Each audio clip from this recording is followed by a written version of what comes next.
Good morning, everyone. We're continuing here in the laws of KASHRUS of Rabbi Yamin Forst, and today we will conclude the chapter on Pas Akum and Pas Yisrael, the bread that was baked by a non-Jew, or the bread that was baked by a Jew. Afiyah Shnia, a second baking. Ulam Imfar Nefsa Pas Legamri. Let's say the bread was already baked completely. And if you continue baking it, it's not improving it. Then this bread is already asr because of pas akum. It was baked, of course, by a non-Jew. There's no way for you to possibly permit this bread to you if you are machmir in the laws of pas akum. Therefore,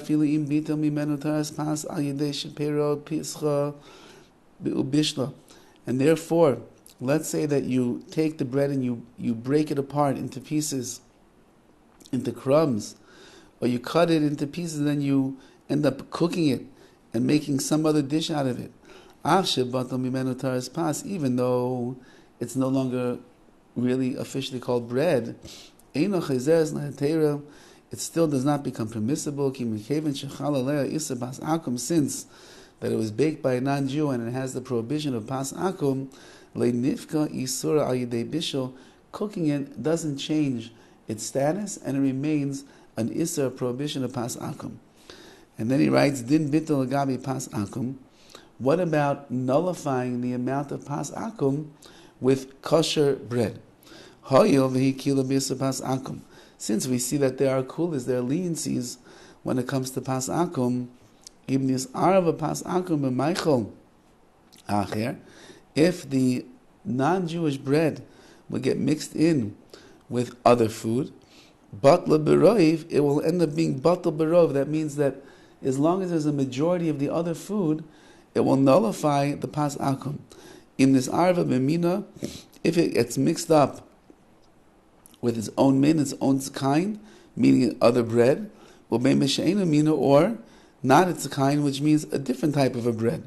Whether it's moist or whether it's dry, and one is dry and the other one is moist.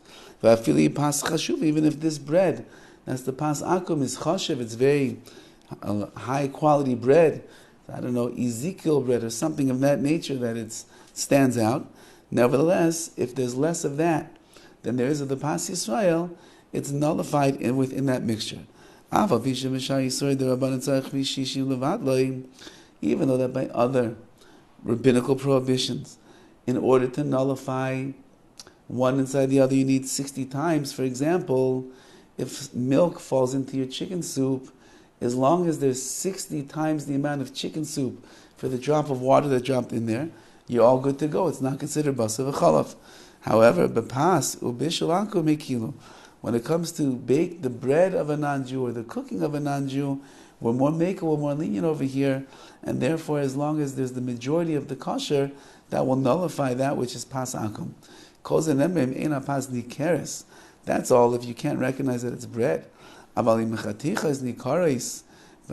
if the pieces of the bread are cut in such a way that you can tell that it's bread, even if you broke it up into small crumbs, but you could see that it's bread, asur, that's going to be asur then in that case. And the last, he writes, tam pas akum anivla bekli. Let's say that you cooked or you baked pas akum in your vessels, in your utensils, do they become quote unquote treif with pas akum? Ein iser pas akum ela b'pas ba'ayin. The only prohibition of pas akum is when you can see it. But you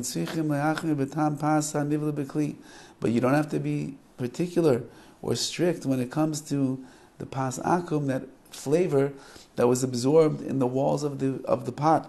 Therefore, you're allowed to eat from a vessel in which pas akum was cooked. So, for example, if you have a toaster, and in the toaster somebody ended up toasting pas akum, the bread of the non-Jew, again, it has kosher ingredients, so you're not worried about treif. It's kosher, just pas akum. Once that the bread is out of there, the toaster oven can be used for your pas Yisrael. You have nothing to worry about. Okay, that is the end of the third chapter. And tomorrow, Be'ez Hashem, we'll start the fourth chapter, which is Hilchas Bishul Akum, the laws of food that is cooked by a non-Jew. Have a wonderful day.